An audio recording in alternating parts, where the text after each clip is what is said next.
Well, thank you for joining me. Today we have Nicole Miller, who is the director of people at Buffer. She's worked there for over 7 years, and she's passionate about building great workplace culture.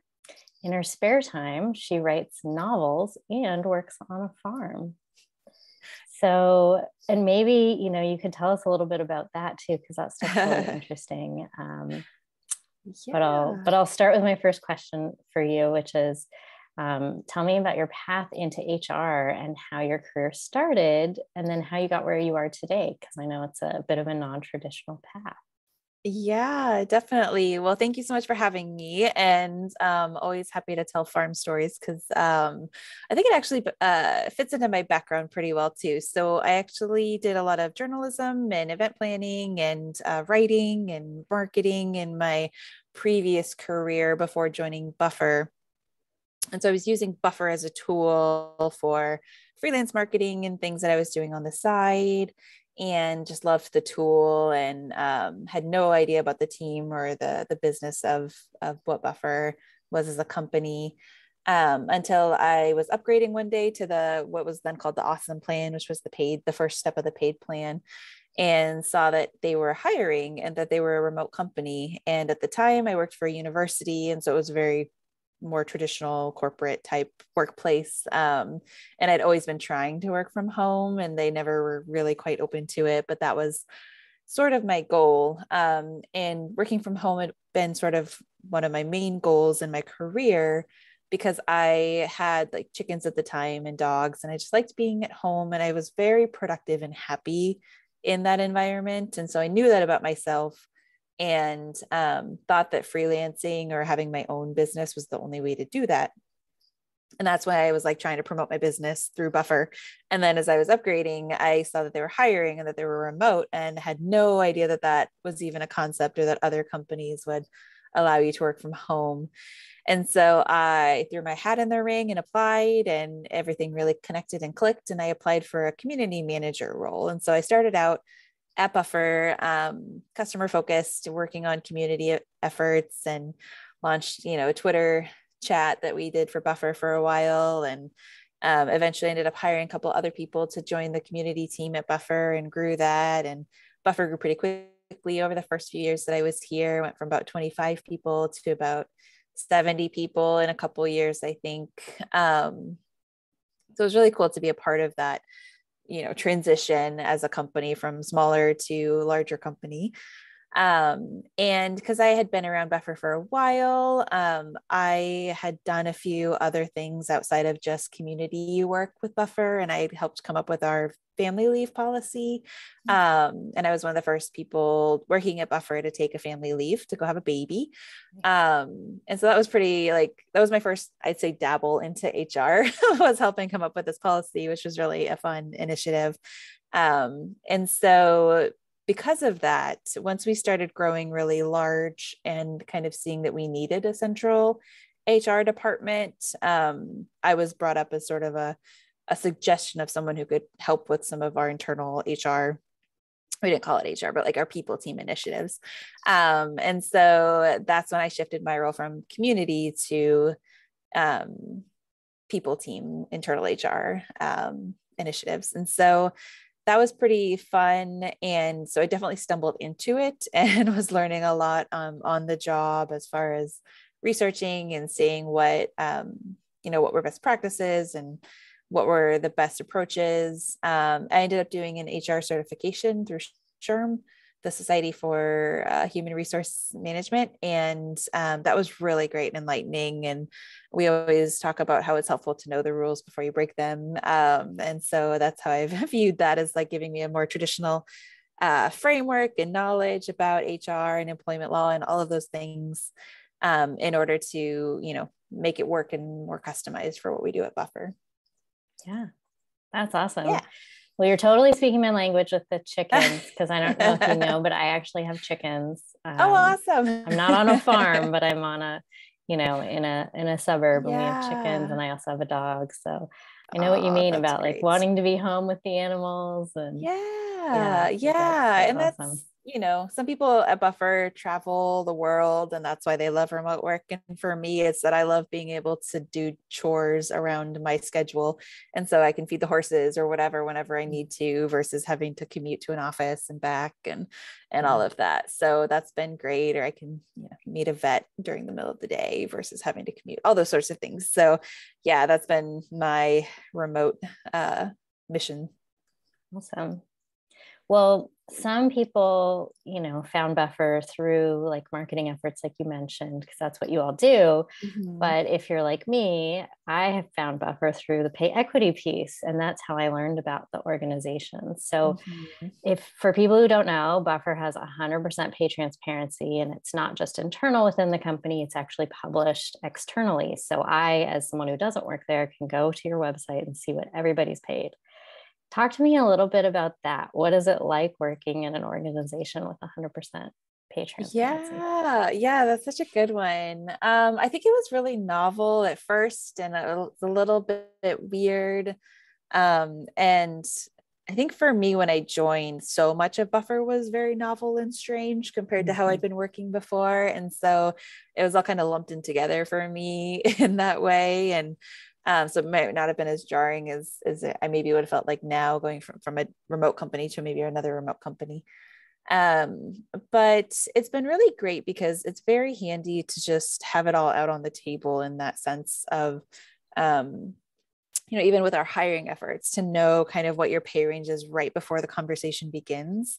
I really think it does eliminate that sense of, oh, well, this job is so out of what I want to get paid that I don't need to, you know, have the conversation or Mhm. interview. And so that's been a really good thing overall. The conversation around equity and, equal pay for equal work has been really helpful and good. And I think it just sparks a lot of really good conversations around kind of why we do things, which is helpful. And it really does eliminate that sense of, I wonder if so and so is making more than me. It's just, and you can have Yeah. the conversation with your manager as to why, or talk about your framework and your level and why you're an engineer 2 versus an engineer 3 and things like that, which has been really good. And it's prompted a lot of conversations around how we make career progression objective and fair, but also flexible enough to reward people for things that are outside of the framework. Because, there's always things you can't anticipate. And so you want it to Mm. be objective enough, but also flexible enough to reward outside initiative or initiative beyond the scope of what we anticipated as being required or necessary. So yeah, it's been really good. And I think the other thing too is it's been helpful that we've had it for so long that it's sort of Yeah. baked into what Buffer is and what it's like to work at Buffer. And so there's not a lot of resistance to it generally once people get to the point of kind of getting an offer from us and all of that. Mhm. Well, I think one of the things I hear from people when they're hesitant to move towards more transparency is that people will be upset, or they, employees don't want their pay shared publicly, things like that. Do you ever have people complain about the pay being public as far as employees? Yeah, that's a good one. There have been discussions around whether having your pay posted might mean that you get offered less at your next role, where maybe they're Oh, not mhm. transparent and they do negotiate more. And so that's been a consideration, especially with, an area or a department that's really in high demand, engineers, like maybe they otherwise would have been offered more, but they saw that they were making this much at Buffer. And so, they were maybe offered less. It's hard to know exactly if that's Yeah. the case or what, but it has been a discussion that's come up. There's other discussions too around security and certain people in areas that might feel unsafe having their salary transparent. In those cases, we absolutely acknowledge that and are careful with like identifying our teammates. And so there's always going to be a use, like, and I think a use case where there's people who aren't outwardly identified, and their salaries shared transparently. So there's some instances where it's a bit more of a discussion. But I think generally people kind of see the overall big picture and kind of like what and why we're doing it. So it's always Yeah. fun to have those conversations though. Yeah, that's really interesting. I think those are examples that I wouldn't have specifically thought of. So, Yeah. yeah, awesome. Yep. And then I know Buffer's experimented with a lot of different people policies. You've kind of mentioned that as it being a bit of a culture shock when you first started there. Do you have a favorite and least favorite experimentation over the years? Yeah, that's a good one. I would say my least favorite was, well, it's hard to say least favorite. I think all of our experiments do play a role, and some of them have failed, but Sure. that didn't necessarily mean I didn't like them. The one that comes to mind is that we at one point did transparent feedback where we shared constructive criticism transparently as a company. And I liked the initiative and the fact that we tried it. And it did come across not great, and it made some people uncomfortable. And so we learned really quickly that that was a poor idea and not the best way to execute transparency. And so we learned from that. I still thought it was really helpful. And like, I liked a lot of the exercises that came into play when you share a piece of constructive criticism in public. Like that is a really fascinating exercise in clarity and how to write good feedback in a way that's productive and to like have great conversations. So I liked a lot of that piece of it. And then I'd say my favorite one is probably, I think, something that we had when I first started and then kind of went away and then we brought back was peer masterminds, where we pair you with someone at a peer level generally and someone from maybe a different area or department that you don't work in.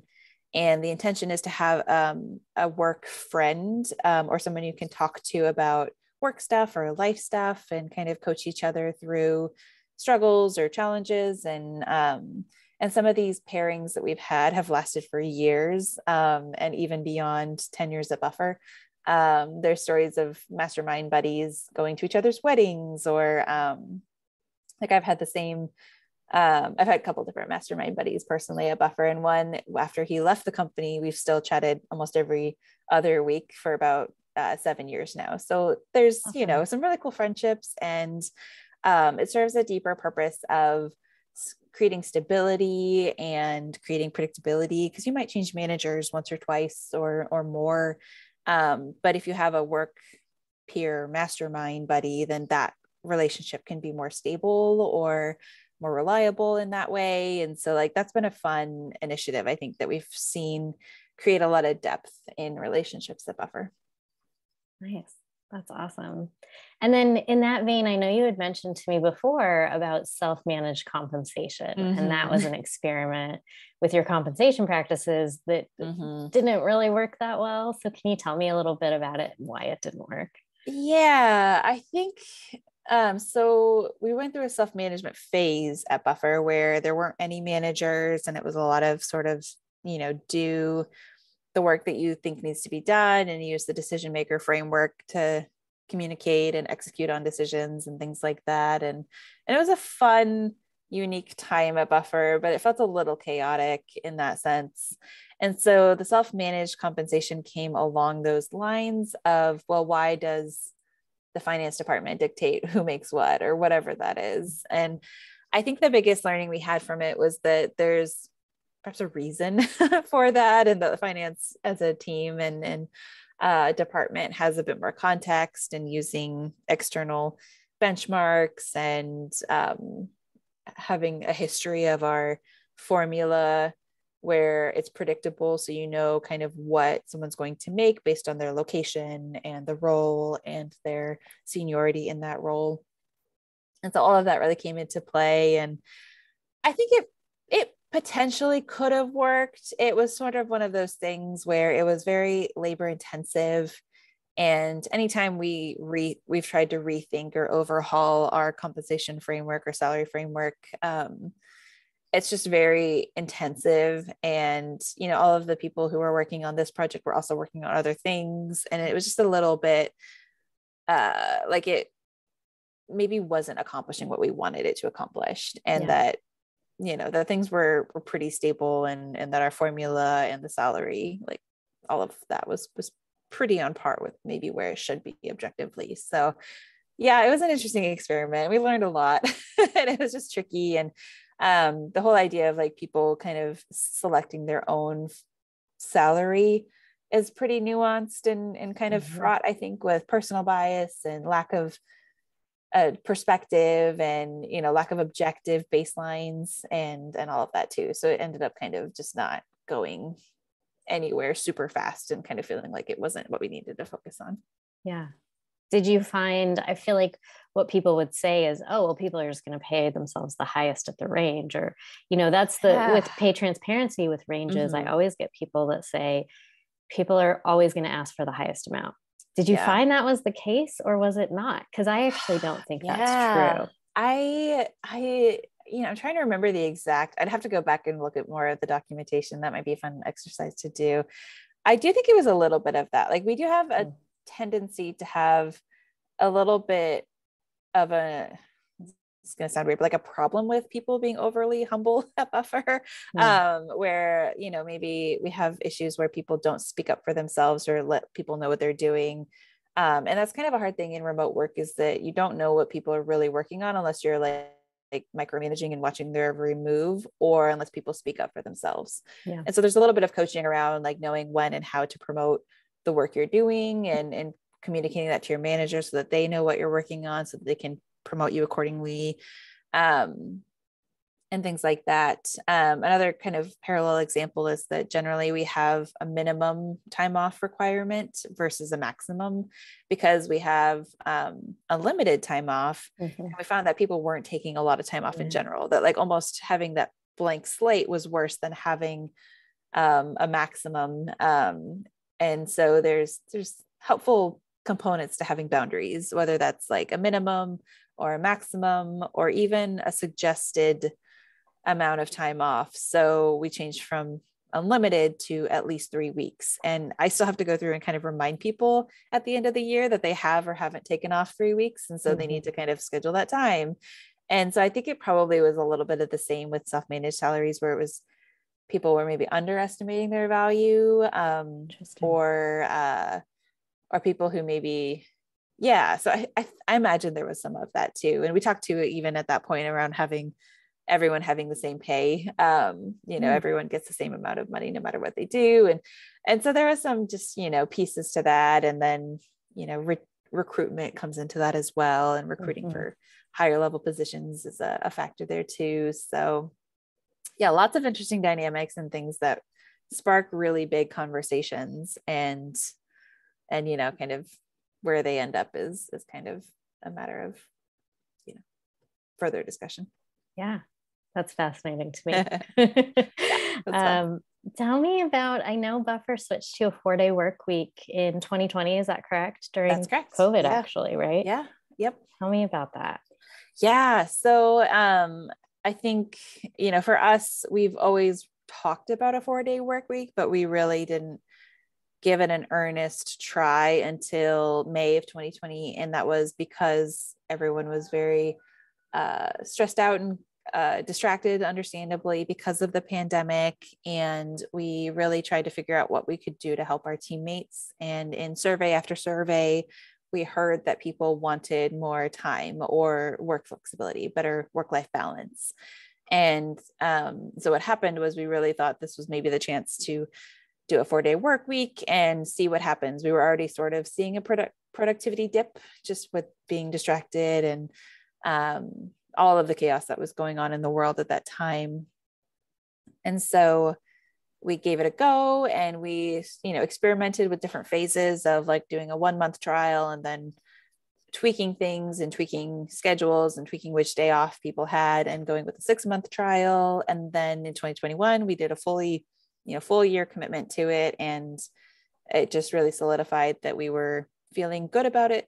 We were showing about where we wanted to see with productivity levels. And we gave really clear guidelines to our customer support staff, since they have, a work and a customer inbox that never ends, giving them guardrails as far as knowing when their work day was done or when their work week was truly done versus sticking to the same objective standard that they had with a 5-day work week and all of that. And so it's been going really well. It is a very helpful practice.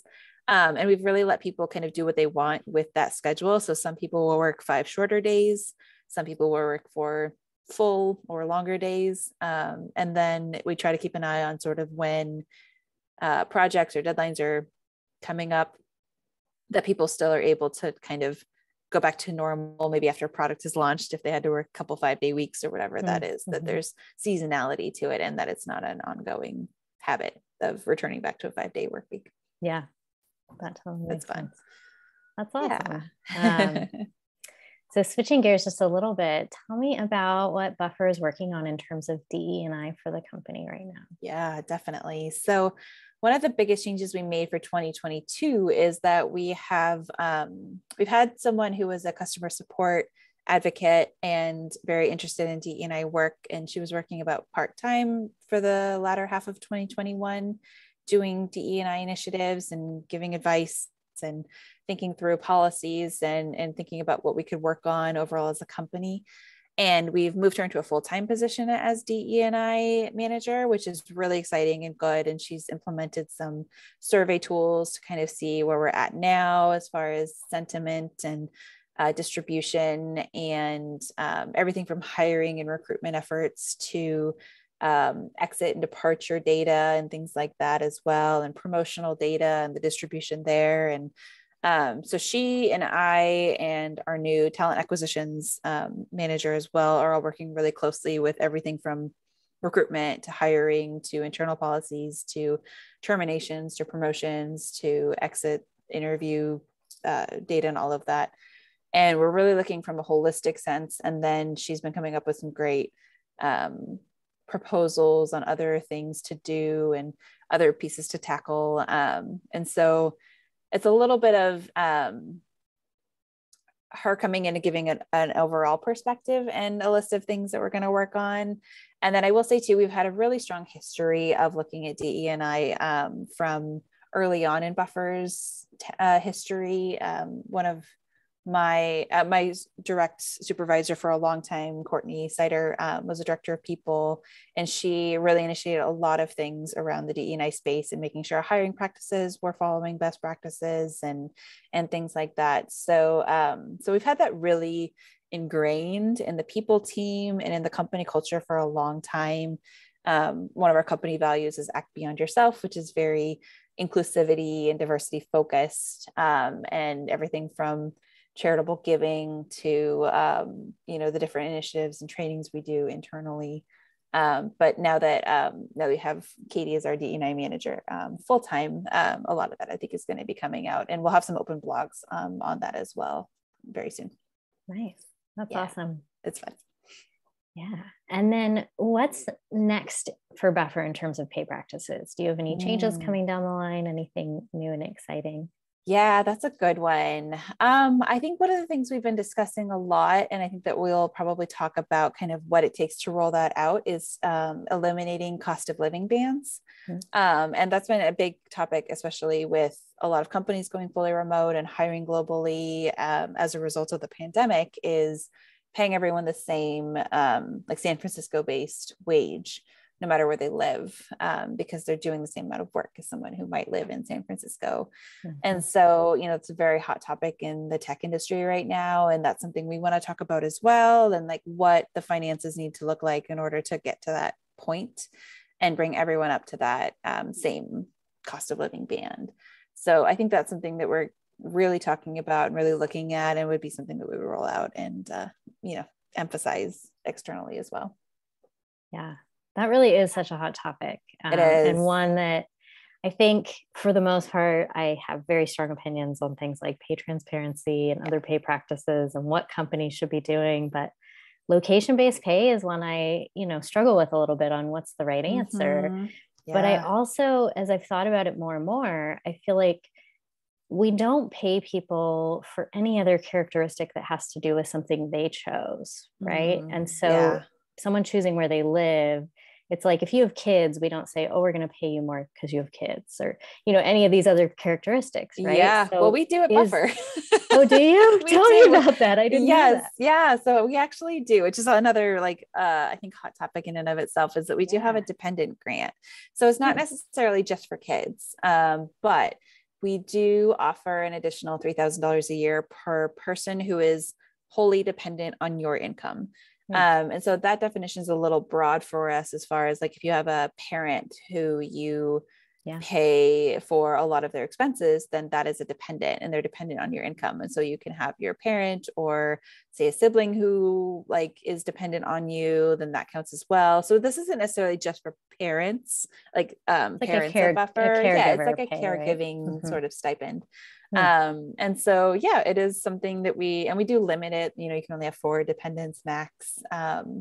But that is an extra thing. And we've had a lot of discussion around that, in whether that is fair for someone who is, you know, or maybe chooses not to have children, and whether that's fair or not. And I think the main conclusion we came to, we did a very long discussion with almost all of our teammates on this. And the overall sentiment was that it does make a statement Yeah. toward Buffer supporting people in different walks of life. And so we've kept it, and we want to commit to that, and things like that too. And so, you know, it is by having a broad definition, it doesn't necessarily restrict someone if they choose not to have children. You know, that person might then be taking care of an aged parent or something as well. And so it includes them. And so keeping that broad and having that statement in and of itself is good, because, you know, at the same time too, like $3,000 is very generous, but that doesn't